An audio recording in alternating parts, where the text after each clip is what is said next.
আসসালামু আলাইকুম, কেমন আছেন সবাই? আশা করি সবাই খুব ভালো আছেন। আমরা আজ থেকে CSS এর ব্যবহার দেখব। CSS হলো সেই ভাষা যা আমরা একটি ওয়েব পেজ স্টাইল করার জন্য ব্যবহার করে থাকি। চলুন শুরু করা যাক। তার আগে যারা এখনো আমার চ্যানেলকে সাবস্ক্রাইব করেননি তারা সাবস্ক্রাইব করে পাশে থাকা বেল আইকন প্রেস করে রাখুন, যাতে করে পরবর্তীতে নতুন নতুন ভিডিও আপলোড হলে সাথে সাথে পেয়ে যান। আর যারা ইতিপূর্বে সাবস্ক্রাইব করেছেন তাদেরকে অসংখ্য ধন্যবাদ। CSS cascading style sheet. CSS বর্ণনা করে কিভাবে HTML এর এলিমেন্টস গুলো স্ক্রিন, পেপার বা অন্যান্য মিডিয়া প্রদর্শিত হবে। তাছাড়া CSS অনেক কাজ বাঁচায়, এটি একসাথে একাধিক ওয়েব পৃষ্ঠার বিন্যাস নিয়ন্ত্রণ করতে পারে। আমরা প্র্যাকটিক্যালি দেখি। এর জন্য আমরা নোটপ্যাডে যাব। তিনটি উপায়ে আমরা CSS ব্যবহার করতে পারি: এক্সটার্নাল, ইন্টারনাল এবং একটি হচ্ছে ইনলাইন CSS। এক্সটার্নাল CSS অর্থাৎ আমরা আলাদা একটি CSS করে সেটাকে এই আমাদের HTML এর সাথে লিংক করে দিতে পারি। এটি হচ্ছে আমাদের এক্সটার্নাল CSS। ইন্টারনাল CSS হচ্ছে আমরা আমাদের এই যে হেড এর মধ্যে স্টাইল দিয়ে আমরা যদি এখানে কোনো CSS করি, সেটাই হচ্ছে আমাদের ইন্টারনাল CSS। আর ইনলাইন CSS হচ্ছে আমরা এই যে বডি ট্যাগটি আছে, বডি ট্যাগের মধ্যে যে ট্যাগগুলো লিখবো সেই ট্যাগের সাথে যদি আমরা CSS করে দেই, সেটি হবে আমাদের ইনলাইন CSS। আমরা তিনটি CSS করে দেখব। প্রথমে হচ্ছে আমরা আমাদের এক্সটার্নাল CSS, সেটা আমরা করে দেখব। তো এক্সটার্নাল CSS এর জন্য আমরা আলাদা করে একটি ফাইল নিব। ফাইলটির নাম দিব হচ্ছে, আমরা সেভ বাটনে ক্লিক করার পরে এটাকে হচ্ছে আমরা এখানে নাম দিব। এই আমার লোকাল ডিস্ক এর মধ্যে গিয়ে জাম্পে যাব। জাম্পে যাওয়ার পর htdocs থেকে নাম, এখানে এসে আমি এটার নাম দিব হচ্ছে RaNa। সেভ এস টাইপ এখান থেকে আমরা দেখিয়ে দেব ক্যাসকেডিং স্টাইল শীট অর্থাৎ CSS ক্যাসকেডিং স্টাইল শীট। এবার আমরা এটাকে সেভ দিব। এই যে আমরা যে আরেকটা ফাইল নিলাম, এটি হচ্ছে আমাদের এক্সটার্নাল ফাইল। তো আমরা হচ্ছে আমাদের HTML ফাইলে যাই। এবার বডির মধ্যে আমরা কিছু লিখবো। আমি বডিতে h1 ট্যাগ এর মধ্যে লিখেছি this is my first CSS। Save করে আমরা একটু এটাকে রান করে দেখি। অর্থাৎ আমি তো এখনো কোনো CSS করিনি, যার কারণে এটি ডিফল্ট হিসেবে যা আছে সেটি প্রদর্শিত হচ্ছে। আমরা আবার নোটপ্যাডে যাই। এবার হচ্ছে আমরা এক্সটার্নাল CSS টা প্রথমে আমরা এখানে ব্যবহার করব। এক্সটার্নাল CSS ব্যবহার করার জন্য আমাদেরকে এই হেড ট্যাগের মধ্যে আমাদেরকে একটি লিংক নিতে হবে। লিংক আমরা এখানে দিয়েছি link relation style sheet hyper reference RaNa.css। অর্থাৎ আমি যে এক্সটার্নাল CSS টি যেখানে করেছি এটি হচ্ছে আমি RaNa.css নামে এটি নিয়েছি, এটাকে আমি এখানে লিংক করেছি। এবার হচ্ছে আমি এই যে আমি h1 ট্যাগ নিয়েছি, এটিকে আমি ডিজাইন করে দেখাবো। আমরা RaNa CSS এই ফাইলে যাই। এখানে এসে আমরা এখন আমাদের CSS গুলা করব। প্রথমে আমি আমার যে বডিটাকে আছে অর্থাৎ ফুল বডিটাকে একটি কালার দিব। তো কালার দেওয়ার জন্য প্রথমে আমরা লিখবো হচ্ছে বডি সেকেন্ড ব্র্যাকেট। এবার হচ্ছে আমরা এখানে দিব ব্যাকগ্রাউন্ড কালার। ব্যাকগ্রাউন্ড কালার আমরা আপনারা আপনাদের মতো করে দিতে পারবেন। আমি এখানে আপাতত হচ্ছে একটি ব্যাকগ্রাউন্ড কালার দিচ্ছি লাইট ব্লু। আমরা এটাকে সেভ করে রান করে দেখি। হ্যাঁ, এই যে আমরা হচ্ছে বডিতে যে ব্যাকগ্রাউন্ড কালার দিয়েছিলাম লাইট ব্লু, সেটি এখানে প্রদর্শিত হচ্ছে। আমরা আবার নোটপ্যাডে যাই। এবার হচ্ছে আমরা এই যে h1 ট্যাগটি নিয়েছি, এই h1 ট্যাগটিকে আমরা CSS করে দেখবো। সেজন্য আমরা এর নিচে এখানে দিব হচ্ছে h1 সেকেন্ড ব্র্যাকেট। আমরা h1 এর ব্যাকগ্রাউন্ড কালার চাইলে দিতে পারি। h1 এর ক্ষেত্রে আমরা হচ্ছে কালার দিব হচ্ছে আমরা এটাকে রেড দিয়ে আমরা এটাকে সেভ একটু রান করে দেখি যে আমাদের কাজ করছে কিনা। এই যে আমরা যে h1 ট্যাগটি নিয়েছিলাম সেই ট্যাগের মধ্যে আমরা লিখেছিলাম this is my first CSS। অর্থাৎ আমার যে CSS এর কালারটি আমি এখানে চেঞ্জ করেছি, আমার h1 এর কালার রেড দিয়েছি, আমার এখানে রেড এটি প্রদর্শিত হচ্ছে, অর্থাৎ আমার CSS কাজ করছে। আমরা আরো কিছু টুকিটাকি খুঁটিনাটি বিষয়গুলো দেখি। এজন্য আমরা নোটপ্যাডে যাব। আমরা চাইলে এখানে টেক্সট অ্যালাইন দিতে পারি, অর্থাৎ আমার এই লেখাটি কোথায় থাকবে আমরা চাইলে সেটি দেখিয়ে দিতে পারি। আমি এটাকে আপাতত সেন্টার করে দিচ্ছি। ফন্ট সাইজ দিতে পারি, আমরা ফন্ট সাইজ দেই। ফন্ট সাইজ আমি দিই এখানে 30 পিক্সেল। ফন্ট ফ্যামিলি দিতে পারবো। ফন্ট ফ্যামিলি অর্থাৎ আমি কোন টাইপের ফন্ট ব্যবহার করতে চাচ্ছি এটি আমি এখানে উল্লেখ করে দেব। অর্থাৎ বিভিন্ন ফন্ট আছে, এরিয়াল আছে, ভার্ডানা আছে, যে কোনো একটা আপনি চাইলে দিতে পারবেন। তো আমি এখান থেকে এটাকে দিয়ে দিই ভার্ডানা। এবার আমরা এটাকে সেভ করে রান করে দিই। দেখেন আমি হচ্ছে আমার এই CSS এর টেক্সট অ্যালাইন যেটি সেন্টার করেছিলাম, তো আমার এটি সেন্টার চলে আসছে। টেক্সট কালার করেছিলাম রেড আছে। ফন্ট সাইজ দিয়েছিলাম 30 পিক্সেল এখানে প্রদর্শিত হচ্ছে এবং ফন্ট ফ্যামিলি ভার্ডানাও এখানে প্রদর্শিত হচ্ছে। আমি চাইলে ফন্ট ফ্যামিলিটাকে একটু বাড়িয়ে দেখি। আমরা 30 পিক্সেল আছে, এটাকে আমরা 100 পিক্সেল করে দেখি যে আদৌ আমার CSS কাজ করছে কিনা। এবার হচ্ছে আমার ফন্ট ফ্যামিলি যেটি আছে এটি হচ্ছে 100 পিক্সেল। এটি হচ্ছে আমাদের এক্সটার্নাল CSS। এবার আমরা দেখব ইন্টারনাল CSS। তবে এই ক্ষেত্রে একটি বিষয় বলে রাখি, আমরা অলওয়েজ চেষ্টা করব ইন্টারনাল CSS করার জন্য। ইন্টারনাল CSS করার জন্য আমরা হচ্ছে আপাতত এই লিঙ্কটিকে আমরা ডিসেবল অথবা ডিলিট করে দিব। আমরা হচ্ছে আপাতত এটাকে কমেন্ট করে রেখে দেই। সেভ করে রান করে দেখি।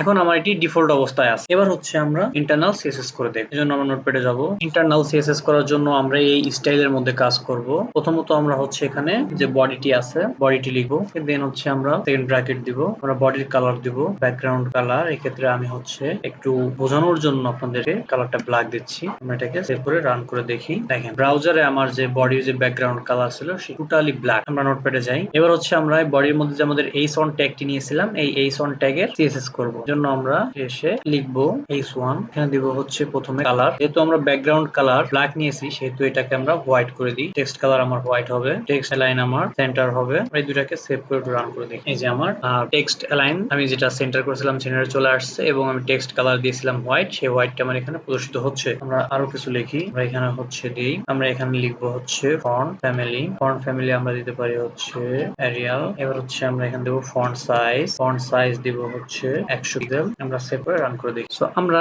ইন্টারনাল সিএসএস টিও দেখলাম। এবার হচ্ছে আমরা দেখবো ইনলাইন সিএসএস। নোটপ্যাডে যাই। ইনলাইন সিএসএস দেখার জন্য আমরা এই স্টাইলের মধ্যে যে কাজগুলো করেছি এগুলোকে আমরা হচ্ছে আপাতত ডিলিট করে দেই। এবার হচ্ছে আমরা এই ইনলাইন সিএসএস করার জন্য আমরা এই বডিতে কাজ করব। আমরা এবার একটা রিফ্রেশ দিয়ে দেখি, অর্থাৎ সেভ করে রান করে দেখি। আমার ব্রাউজার টোটালি ফ্রেশ ডিফল্ট অবস্থায় যেভাবে থাকে সেভাবে আছে। আমরা নোটপ্যাডে যাই। এবার হচ্ছে আমরা এই যে বডি, এই বডির মধ্যে আমরা ইনলাইন সিএসএস করব, অর্থাৎ আমরা এই H1 কে আমি সিএসএস করতে চাচ্ছি। প্রথমে হচ্ছে আমরা আমাদের বডির ব্যাকগ্রাউন্ড কালার দিব। এই জন্য হচ্ছে আমরা বডিতে লিখবো স্টাইলের পরে এখানে আমরা হচ্ছে ব্যাকগ্রাউন্ড কালার লিখব। ব্যাকগ্রাউন্ড কালার আমরা দিচ্ছি রেড। এবার হচ্ছে আমরা সেভ করে এটাকে রান করে দেখি। এই যে আমার ইনলাইন সিএসএস কাজ করছে। আমরা আরেকটু কাজ দেখি, নোটপ্যাডে যাই। এবার হচ্ছে আমরা এই H1 এর কাজ করব। H1 এর কাজ করার জন্য আমরা এখানে H1 এর পরে দিব স্টাইল, এখানে দিব colour white, text line centre, font family RaNa, font size 100 pixel. এবার আমরা সেভ করে রান করি। ব্রাউজারে আমরা আমাদের ইনলাইন সিএসএস দেখতে পাচ্ছি। আমরা নোটপ্যাডে যাই। তো এই ক্ষেত্রে আমি বলবো যে অলওয়েজ আমাদেরকে ইন্টারনাল সিএসএস এর মাধ্যমে আমাদের প্রজেক্ট গুলো সম্পন্ন করার পরামর্শ আমি দিব, তাহলে কোনো ঝামেলা থাকবে না। আর যদি মনে হয় যে না আমি ইন্টারনাল সিএসএস করলে আমার ওয়েব পেজটা অনেক ভারী হয়ে যাবে, তো সেই ক্ষেত্রে আমরা এক্সটার্নাল সিএসএস ব্যবহার করতে পারি। ইন্টারনাল অথবা এক্সটার্নাল যে কোনো একটি আমরা ব্যবহার করব। তবে আমি আপনাদেরকে দেখানোর সুবিধাতে, অর্থাৎ আমার কাজের সুবিধার্থে আমি ইন্টারনাল সিএসএস এর মাধ্যমে আমার কাজগুলো আমি সম্পন্ন করব। ইনলাইন সব ডিলিট করে দিই। এবার আমরা দেখব সিএসএস সিনট্যাক্স। সিএসএস সিনট্যাক্স একটি সিএসএস এর সিলেক্টর এবং ডিক্লারেশন ব্লক নিয়ে গঠিত। আমরা স্টাইলের মধ্যে একটু সিএসএস করি। এই যে এখানে আমরা যে বডি লিখেছি স্টাইলের মধ্যে এবং H1, এটি হচ্ছে আমাদের সিলেক্টর। আর এই যে আমরা সেকেন্ড ব্র্যাকেট পরে যে ব্যাকগ্রাউন্ড কালার, আবার এই যে H1 এর ক্ষেত্রে colour, font size, font family, এইগুলো হচ্ছে আমার ডিক্লারেশন। তাছাড়া আমরা আরো একটু ভালোভাবে বুঝতে পারি, সেটা হচ্ছে আমাদের এই যে background colour, font size, font family, এই টাইপের যত কিছু আছে সব কিছু হচ্ছে আমাদের প্রপার্টি। আর এই যে আমরা কালারের পাশে রেড দিয়েছি, font size 50 pixel, Arial, light blue, এইগুলো হচ্ছে আমাদের ভ্যালু। সিলেক্টর HTML এর উপাদানের দিকে নির্দেশ করবে যেটা আমরা স্টাইল করতে চাই, যেমন হতে পারে আমাদের বডি বা H1 এক্সেপ্ট। এবার আমরা দেখব CSS সিলেক্টর, অর্থাৎ এলিমেন্টস সিলেক্টর। এলিমেন্টস নামের উপর ভিত্তি করে HTML এলিমেন্টস সিলেক্ট করে, যেমন হতে পারে আমার বডি, H1, তারপর হচ্ছে আমার colour, text align, font size, background colour ইত্যাদি। CSS ID selector. ID selector একটি নির্দিষ্ট এলিমেন্ট সিলেক্ট করতে একটি HTML এলিমেন্টের আইডি ব্যবহার করে। অর্থাৎ আমরা যখন আইডি CSS ব্যবহার করব তখন হচ্ছে আমরা এখানে একটি হ্যাশট্যাগ ইউজ করব। আমাদের যাই আমরা লিখি না কেন সেটি আমাদের হ্যাশট্যাগ দিয়ে শুরু হবে। অনুরূপভাবে আমাদের ক্লাস সিলেক্টর আছে, যেটি হচ্ছে আমাদের একটি নির্দিষ্ট ক্লাস অ্যাট্রিবিউট সহ HTML এলিমেন্ট সিলেক্ট করে। আর আমরা যখন ক্লাস ব্যবহার করব, ক্লাস ব্যবহার করার ক্ষেত্রে আমরা এখানে হচ্ছে ডট ব্যবহার। এবার আমরা আরো গুরুত্বপূর্ণ একটি বিষয় দেখব, সেটি হচ্ছে আমাদের CSS কমেন্ট।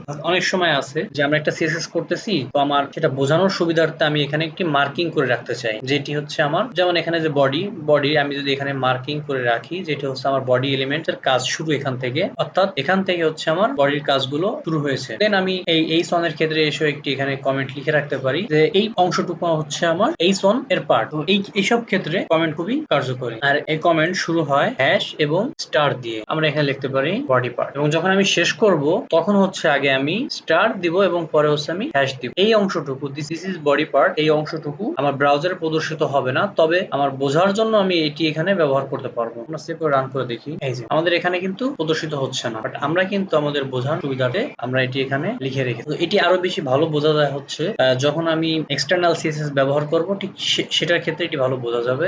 আর যেহেতু আমি HTML ফাইলের মধ্যে সবকিছু করতেছি, সেহেতু এটি CSS কমেন্টটি অত ভালোভাবে বোঝা যাচ্ছে না। আপনারা যখন এক্সটার্নাল CSS এর ক্ষেত্রে করবেন, তখন যখন আপনারা এটি ব্যবহার করবেন তখন এর কার্যকারিতা আপনারা দেখতে পাবেন। এবার আমরা কিছু কালারের নাম জানবো। যেমন অনেক ক্ষেত্রে আমাদেরকে যেমন আমরা ব্যাকগ্রাউন্ড কালার লিখেছি লাইট ব্লু, আবার এখানে এই সঙ্গের কালার দিয়েছি রেড, এই টাইপের কিছু কালার আমরা জানবো যেগুলো খুব ব্যবহৃত হয়। যেমন হচ্ছে আমরা লাইট ব্লুর জায়গায় যদি আমরা এখানে লিখি টমেটো। এবার আমরা এটাকে সেভ করে একটু রান করে দেখে আসি কেমন। এটি হচ্ছে আমার টমেটো কালার। আবার নোটপ্যাডে যাই। এই যে রেডের জায়গায় যদি আমরা কালার চেঞ্জ করে ব্লু দিতে পারি, সেভ করে আমরা এটাকে রান করে দেখে আসি। এই যে টমেটোর উপরে হচ্ছে আমার ব্লু কালার। এই টাইপের কিছু কালার আছে, যেমন হচ্ছে অরেঞ্জ, ডটগার ব্লু, তারপরে আছে হচ্ছে আমার medium sea green, grey, state blue, violet, light grey, এইগুলো আমার খুব ব্যবহৃত হয়। কালারের জন্য আমরা হচ্ছে এখানে একটু লিখে দেই তাহলে আপনাদের বুঝতে সুবিধা হবে। আমরা এখানে HTML কমেন্ট ব্যবহার করে কালার নাম লিখে রেখেছি, যেটা হচ্ছে আমাদের খুবই প্রয়োজনীয় কালার, যা অলওয়েজ ব্যবহার করা হয়। যেমন এখানে আমরা দিয়েছি tomato, orange, dodger blue, medium sea, green, grey, flat blue, violet, light blue, light grey. এগুলো আমাদের প্রচুর পরিমাণে এই কালার গুলো আমাদের ব্যবহৃত হয়। তাছাড়া আপনারা গুগলে কালার পিকার লিখে সার্চ করলে ওইখানে অনেক কালার চলে আসবে, সেখান থেকে আপনারা আপনাদের পছন্দ মতো কালার ব্যবহার করতে পারবেন। এবার হচ্ছে আমরা কিছু ব্যাকগ্রাউন্ড কালার ব্যবহার করব, অর্থাৎ হচ্ছে আমার এই যে H1, আমি নতুন আরেকটি প্যারাগ্রাফ নিয়েছি ট্যাগের মাধ্যমে। এই দুইটির হচ্ছে আমি ব্যাকগ্রাউন্ড কালার ব্যবহার করব। প্রথমে হচ্ছে আমরা এই H1 এর ব্যাকগ্রাউন্ড কালার পরিবর্তন করব। এই জন্য আমরা এখানে লিখতে পারি যে আমার background colour, background colour very আছে গ্রিন। এবার হচ্ছে আমরা এটাকে সেভ করে রান করে দিই। এই যে আমাদের H1 এর ব্যাকগ্রাউন্ড কালার আছে গ্রিন, আমরা যেটা দিয়েছি সেটা এখানে প্রদর্শিত হচ্ছে। আমরা হচ্ছে এবার প্যারাগ্রাফের কালার দিব। প্যারাগ্রাফের কালার দেওয়ার জন্য আমরা এসে লিখবো পি ব্যাকগ্রাউন্ড কালার, আমরা এখান থেকে দিতে পারি হচ্ছে রেড। সেভ করে রান করে দেখি। এই যে আমরা আমাদের প্যারাগ্রাফের একটি ব্যাকগ্রাউন্ড কালার দিয়েছি। নোটপ্যাডে যাই, আমরা এখান থেকে চাইলে অপাসিটি দিতে পারি, অর্থাৎ আমি হচ্ছে কতটুকু রাখতে চাই। আমি একদম টোটালি গাঢ় করব না, বা আমি হচ্ছে 5% বা 10% অপাসিটি আমি এখান থেকে দিতে পারি। এটির জন্য হচ্ছে আমরা এখানে লিখবো অপাসিটি দিয়েছি, আমি দেখা যাচ্ছে 0.5। এবার হচ্ছে আমরা এটাকে সেভ করে রান করে দিই। এই যে আমি যে অপাসিটি 0.5 দিয়েছি সেটি এখানে দেখা যাচ্ছে। প্রথমে আমি যখন শুধুমাত্র ব্যাকগ্রাউন্ড কালার দিয়েছিলাম তখন এটিকে অনেক গাঢ় দেখাচ্ছিল, এখন আমি অপাসিটি দেওয়ার কারণে এটাকে হালকা দেখাচ্ছে। এই হচ্ছে অপাসিটির কাজ। আমরা এই সনের ক্ষেত্রেও অপাসিটি ব্যবহার করতে পারি। একটু অপাসিটি ব্যবহার করে দেখি। অপাসিটি এটা দিচ্ছি হচ্ছে আমরা 0.3 দিয়ে দেখি কেমন দেখা যায়। এই যে 0.3 দেওয়ার কারণে হচ্ছে টোটালি বোঝা যাচ্ছে না। এটি হচ্ছে অপাসিটির কাজ। আমি আপাতত অপাসিটি রাখবো না, আমি জাস্ট আপনাদেরকে দেখানোর জন্য অপাসিটি এখানে ব্যবহার করেছি। এতক্ষণ আমরা দেখলাম হচ্ছে ব্যাকগ্রাউন্ড কালার। আমরা চাইলে ব্যাকগ্রাউন্ডে ইমেজও ব্যবহার করতে পারি। যদি আমরা কোনো ব্যাকগ্রাউন্ডে ইমেজ ব্যবহার করতে চাই সেক্ষেত্রে হচ্ছে আমাদেরকে এই ব্যাকগ্রাউন্ড কালার আছে, আমরা এই ব্যাকগ্রাউন্ড কালারের পরিবর্তে আমরা এখানে লিখবো হচ্ছে ব্যাকগ্রাউন্ড ইমেজ। Background image. এবার হচ্ছে আমরা এখানে দেবো ইউআরএল, অর্থাৎ আমার এই পিকচারটা কোথায় আছে সেটা এখানে আনার জন্য আমরা ইউআরএল দিব ফার্স্ট ব্র্যাকেট। এবার হচ্ছে আমরা এখানে আমাদের সেই পিকচারের সোর্সটি বসিয়ে দিব। এখানে হচ্ছে আমি আমার ইমেজের সোর্সটি দিয়ে দিলাম। একটু রান করে দেখি যেটি ব্রাউজারে প্রদর্শিত হয় কিনা। এই যে আমরা যে ব্যাকগ্রাউন্ড ইমেজ দিয়েছিলাম আর এই সনের ব্যাকে সেটি এখানে প্রদর্শিত হচ্ছে, যদিও এখানে অনেকগুলো দেখাচ্ছে কারণ এটা হচ্ছে রিপিট হয়েছে। তো এর পরবর্তীতে আমরা যেটি দেখবো সেটি হচ্ছে আমাদের ব্যাকগ্রাউন্ড রিপিট। এই রিপিট গুলো যাতে আমাদের না হয় আমরা এবার সেটি দেখব। এটি করার জন্য আমরা নোটপ্যাডে যাব, আমরা এখানে লিখবো ব্যাকগ্রাউন্ড রিপিট, এটাকে দিব নো রিপিট। এবার হচ্ছে আমরা এটাকে সেভ করে রান করে দেখি। এই যে এখন হচ্ছে আমার এটি শুধুমাত্র একটি পিক্সেল প্রদর্শিত হচ্ছে, অর্থাৎ আমি যেটিকে নো রিপিট দেওয়ার কারণে আমার বাকিগুলা প্রদর্শিত হচ্ছে না, অনলি একটি প্রদর্শিত হচ্ছে। আমরা নোটপ্যাডে যাই, আমরা চাইলে আমাদের এই যে ব্যাকগ্রাউন্ড ইমেজটি নিয়েছি এই ইমেজটির পজিশন সিলেক্ট করতে পারি, অর্থাৎ আমি চাইলে আমার এই ইমেজের পজিশন রাইটে রাখতে পারি, লেফটে রাখতে পারি, টপে রাখতে পারি বা বটমে রাখতে পারি, যে কোনো জায়গায় আমি রাখতে পারি, আবার সেন্টার রাখতে পারি। এটি করার জন্য আমরা এখানে লিখবো ব্যাকগ্রাউন্ড পজিশন দিয়ে। এবার হচ্ছে আমি যদি এটাকে সেন্টার করি দেখি কেমন দেখা যায়। এই যে ব্রাউজারে আমার ছবিটি সেন্টারে চলে আসছে। এবার হচ্ছে আমরা এটাকে যদি রাইট অপে দেই তাহলে কেমন দেখা যায় আমরা দেখি। সে করে রাইট অপে আছে, তো আমরা এটাকে সেন্টারই করে রাখি, সেন্টার করলে এটাকে ভালো দেখা যায়। এবার হচ্ছে আমরা এটাকে চাইলে ফিক্সড করতে পারি, কল করতে পারি। যদি আমরা ফিক্সড করতে চাই ব্যাকগ্রাউন্ডটাকে তাহলে আমরা এখানে ব্যাকগ্রাউন্ড অ্যাটাচমেন্ট, আমরা এটাকে যদি ফিক্সড করি তাহলে এটি হচ্ছে আমাদের ফিক্স থাকবে। আর যদি আমরা এটাকে স্ক্রল করি তাহলে আমাদের ব্যাকগ্রাউন্ড ইমেজটি স্ক্রল হবে। এবার আমরা দেখব কিছু সিএসএস বর্ডার, অর্থাৎ সিএসএস বর্ডারের সাহায্যে আমরা যে কোনো বর্ডার দিতে পারবো। যেমন আমার বর্ডার ডট বর্ডার হতে পারে, ড্যাশ হতে পারে, সলিড হতে পারে, ডাবল হতে পারে, রোব হতে পারে, ইনসেট, আউটসেট, নান, হিডেন, বিভিন্ন ধরনের বর্ডার আছে। আমরা সব বর্ডার কাজগুলো এখন স্টেপ বাই স্টেপ দেখব। আমরা কিছু বডির মধ্যে আমরা কিছু বর্ডার লিখেছি, যে বর্ডারের কাজগুলো আমরা দেখবো। যেমন হচ্ছে dotted, dash, solid, double, groove, ridge, inset, outset, none, hidden, mix. প্রত্যেকটাকে আমি ক্লাসে নিয়ে নিয়েছি বোঝার সুবিধার্থে। এবার হচ্ছে আমরা স্টাইলের মধ্যে সিএসএস গুলো করব। স্টাইলের মধ্যে আমি প্রত্যেকটা সিএসএস করেছি। এবার হচ্ছে আমি এটাকে সেভ করে রান করে দেখি। যে এখানে আমার প্রত্যেকটি বর্ডারের ব্যাকগ্রাউন্ড কালার রেড নিয়ে নিয়েছে। আমরা হচ্ছে একটু নোটপ্যাডে যাই, প্যাডে গিয়ে এখান থেকে হচ্ছে আমরা এটাকে তুলে দিই। এবার হচ্ছে আমরা ব্রাউজারে গিয়ে দেখি। প্রথমে হচ্ছে আমরা ডট বর্ডার নিয়েছি, এরপর হচ্ছে dash, solid, double border, rope border, ridge border, inside border, outside border, none border, hidden border, mixed border. অর্থাৎ আমরা হচ্ছে বডির মধ্যে যে বর্ডার গুলো নিয়েছিলাম সেগুলো আমরা স্টাইল ট্যাগের মধ্যে করেছি। এবার হচ্ছে আমরা প্রতি বর্ডারের উইডথ দিব, হাইট। তো এই ক্ষেত্রে হচ্ছে আমরা এখান থেকে কিছু বর্ডার ডিলিট করে দিব, আমাদের সব বর্ডার দরকার নেই, আমরা একটু বর্ডার রাখবো। যেমন হচ্ছে আমি হিডেন, নান এই তিনটি বর্ডার থেকে ডিলিট করে দিলাম, আউটসাইড, ইনসাইড ডিলিট করে দিলাম, রাখলাম ডট, ড্যাশ, সলিড, ডাবল, আমি রোটাকেও করে দিই। এবার হচ্ছে আমি সেভ করে রান করে দিই। এই মাত্র 4টি বর্ডার রাখি, এই 4টি বর্ডারের আমি এখন উইডথ দিয়ে দেখাবো। এজন্য আমরা নোটপ্যাডে যাব, আমরা ধারাবাহিকভাবে প্রত্যেকটারই এখন হচ্ছে উইডথ দিব। প্রথমে হচ্ছে আমরা ডটের যে ক্লাসটি নিয়েছিলাম এই ক্লাস হচ্ছে আমরা উইডথ দিব। এটার জন্য আমরা এখান থেকে এখানে লিখবো হচ্ছে আমরা বর্ডার উইডথ আমি দিব 5 পিক্সেল। অনুরূপ ভাবে আমি প্রত্যেক প্রত্যেকটারই বর্ডার উইথ দিয়ে দিব। আমি প্রত্যেকটির বর্ডার উইথ 5 পিক্সেল দিয়েছি। এবার হচ্ছে আমি এটাকে সেভ করে রান করে দেখি, যেখানে প্রত্যেকটির 5 পিক্সেল এখানে প্রদর্শিত হচ্ছে। আমি বোঝার জন্য আরো একটু বাড়িয়ে দিয়ে দেখি, আমি এটাকে হচ্ছে 25 পিক্সেল করে দেখি। এই যে 25 পিক্সেলের কারণে অনেক বড় বড় দেখা যাচ্ছে, বোঝা যাচ্ছে যে এটি 25 পিক্সেলের। নোটপ্যাডে যাই, আমরা চাইলে প্রতিটি বর্ডারের কালার দিতে পারবো। তো বর্ডার কালার দেওয়ার জন্য আমরা এখানে লিখবো হচ্ছে বর্ডার কালার, কালার দিব আমি রেড, অর্থাৎ আমি এই যে সলিড যেটি আছে আমার বর্ডার, এই সলিড বর্ডার কালার দিয়েছি রেড। এবার আমি এটাকে সেভ করে রান করে দেখি, এখানে আমার সলিড বর্ডারের ক্ষেত্রে আমার কালার নিয়ে নিয়েছে। আবার নোটপ্যাডে যাই, আমরা চাইলে বর্ডারের 4 সাইডে 4টি কালার ব্যবহার করতে পারি। এটি করার জন্য আমরা এই বর্ডার কালারের মধ্যে প্রথমে লিখলাম রেড, এবার লিখবো আমরা গ্রিন, এবার হচ্ছে আমরা দিব ইয়েলো, এবার হচ্ছে আমরা দিব ব্লু। এবার আমরা সেভ করে রান করে দেখি। এই যে দেখেন, প্রথমে হচ্ছে উপরে আমার টপ যে বর্ডার সাইডটা আছে সেটা হচ্ছে আমার রেড, রাইটে আছে গ্রিন, বটমে আছে ইয়েলো, আর এই যে আমার লেফটে আছে ব্লু। নোটপ্যাডে যাই, আমরা চাইলে প্রতিটি বর্ডারকে রাউন্ড করতে পারি, আর এই বর্ডারকে রাউন্ড করার জন্য আমাদেরকে বর্ডার রেডিয়াস ব্যবহার, আমরা এখানে নিচে লিখবো বর্ডার রেডিয়াস লিখে এবার হচ্ছে আমরা এখানে যদি দেই 10 পিক্সেল, এবার হচ্ছে আমরা এটাকে সেভ করে একটু রান করে দেখি কাজ করে কিনা। হ্যাঁ, এই যে দেখো আমার বর্ডার রেডিয়াসটি কাজ করেছে, অর্থাৎ আমি 10 পিক্সেল বর্ডার রেডিয়াস দিয়েছিলাম, যার কারণে আমার এই 10 পিক্সেল বর্ডার রেডিয়াস এখানে প্রদর্শিত। আমরা আবার নোটপ্যাডে যাব, এবার আমরা দেখবো CSS মার্জিন। এর জন্য হচ্ছে আমরা বডিতে একটা ডিপ নিব, ডিপ এর মধ্যে আমরা কিছু টেক্সট লিখবো। আমরা বডির মধ্যে একটি ডিপ ট্যাগ নিয়েছি এবং ডিপের মধ্যে আমরা কিছু টেক্সট নিয়েছি। এবার হচ্ছে আমরা এটাকে সেভ করে একটু রান করে দেখি। এই যে হচ্ছে আমি যে টেক্সটটি নিয়েছি সেই টেক্সটটি, এবার হচ্ছে আমরা এখানে মার্জিন ব্যবহার করব। এই জন্য নোটপ্যাডে যাচ্ছি, আমরা এখানে লিখবো ডিপ, আমি হচ্ছে বর্ডার দিব 3 পিক্সেল সলিড রেড করে দেখি। এই যে আমি যে টেক্সটটি নিয়েছিলাম তার 4 সাইডে আমার হচ্ছে 3 পিক্সেলের একটি বর্ডার নিয়ে নিয়েছি। নোটপ্যাডে যাই, এবার হচ্ছে আমি এখানে লিখবো মার্জিন টপ 100 পিক্সেল, সেভ করে রান করে দেখি। এই মার্জিন উপর যে বর্ডার ছিল, বর্ডার থেকে হচ্ছে আমি যখন মার্জিন টপ 100 পিক্সেল দিছি, তার মানে হচ্ছে যে উপর থেকে আমার অটোমেটিকলি 100 পিক্সেল ছেড়ে দিয়েছে, যেদিকে চলে আসছে। নোটপ্যাডে যাই, এবার দিব হচ্ছে আমরা মার্জিন বটম, এটিও দিব আমরা 100 পিক্সেল। এবার দিব মার্জিন লেফট, আমার লেফট থেকে কতটুকু মার্জিন ছাড়বে এটা আমরা দিতে পারি হচ্ছে 80 পিক্সেল। এবার আমরা এই তিনটি একটু সেভ করে রান করে দেখি। যে যেমন মূল ব্রাউজার থেকে দেখা যাচ্ছে যে আমার অটোমেটিকলি মার্জিন লেফট থেকে 80 পিক্সেল ছেড়ে দিয়েছে এবং টপ এবং বটম থেকে 100 পিক্সেল ছেড়ে দিয়েছে। নোটপ্যাডে যাই, এবার হচ্ছে আমরা মার্জিন রাইট থেকে আমরা বোঝার সুবিধার্থে 200 পিক্সেল দিয়ে দিই, সেভ করে রান করে দেখি। দেখা যাচ্ছে যে আমার রাইট থেকে 200 পিক্সেল ছেড়ে দিয়েছে। টোটালটা হচ্ছে আমি একটা ব্যাকগ্রাউন্ড কালার দিয়ে দিব। ব্যাকগ্রাউন্ড কালার দেওয়ার জন্য আমরা এখানে লিখবো ব্যাকগ্রাউন্ড কালার, আমি হোয়াইট দিয়ে দিই, তাহলে বোঝা যাচ্ছে যে আমার যে CSS মার্জিন কাজ করেছে, অর্থাৎ আমার লেফট থেকে 80 পিক্সেল, টপ এবং বটম থেকে 100 পিক্সেল এবং রাইট থেকে আমার 200 পিক্সেল অটোমেটিক নিয়ে নিয়েছে। এবং ব্যাকগ্রাউন্ড কালারটি হচ্ছে আমি পরিবর্তন করে হোয়াইট দিয়েছিলাম, সেই হোয়াইটটি এখানে প্রদর্শিত হচ্ছে। আমরা নোটপ্যাডে যাই, এবার দেখবো হচ্ছে আমরা চাইলে এই যে আমরা ডিবের মধ্যে যে মার্জিন গুলো নিয়েছি, আমরা এই সবগুলোকে শর্ট আকারে লিখতে পারি। তো এই ক্ষেত্রে হচ্ছে আমরা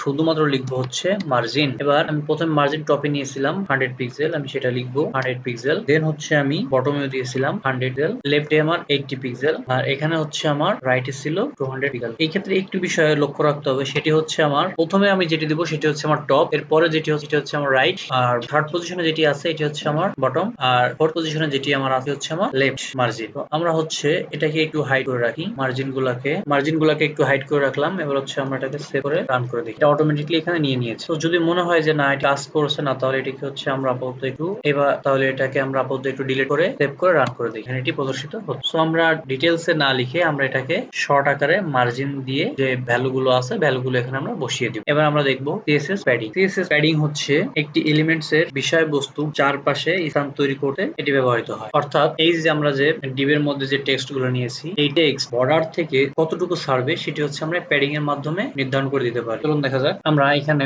শর্ট আকারে লিখবো প্যাডিং। আমরা চাইলে padding top bottom left right লিখতে পারতাম, আমরা সেভাবে না লিখে আমরা সরাসরি প্যাডিং দিয়ে লিখবো। প্রথমে হচ্ছে আমি টপ থেকে কত ছাড়তে চাই, তো আমি টপ থেকে এটাকে হচ্ছে 50 পিক্সেল ছাড়তে চাই, আমি এটাকে 50 পিক্সেল দিলাম। এবার হচ্ছে আমি রাইট থেকে কতটুকু ছাড়তে চাই, রাইট থেকে আমি এটাকে 100, বটমে আমি এটাকে 50 পিক্সেল ছাড়তে চাই। দেন হচ্ছে আমি লেফটেও 100 পিক্সেল ছাড়তে চাই। এবার হচ্ছে আমি এটাকে সেভ করে রান করে দিই। ব্রাউজারে এর আগে যখন আমরা প্যাডিং ব্যবহার করেছিলাম না, তখন এই টেক্সট গুলা হচ্ছে একদম মিশা মানে বর্ডারের কাছে ছিল। এবার যখন আমি হচ্ছে প্যাডিং ব্যবহার করলাম, তখন দেখা যাচ্ছে যে আমার টপ এবং বটম থেকে অটোমেটিকলি যে ভ্যালু আমরা এখানে দিয়েছি, এই যে টপে 50 বটমে 50 এবং লেফট এবং রাইটে আমার 100, রাইটে আমার 100%, লেফট এবং রাইটে আমার 100 পিক্সেল অটোমেটিক নিয়ে নিয়েছে। এর মতো এই পর্যন্তই। সামনে CSS নিয়ে আমরা আরো বিস্তারিত জানবো। সে পর্যন্ত সুস্থ থাকুন, ভালো থাকুন। দেখা হচ্ছে CSS এর নেক্সট এপিসোডে। আল্লাহ হাফেজ।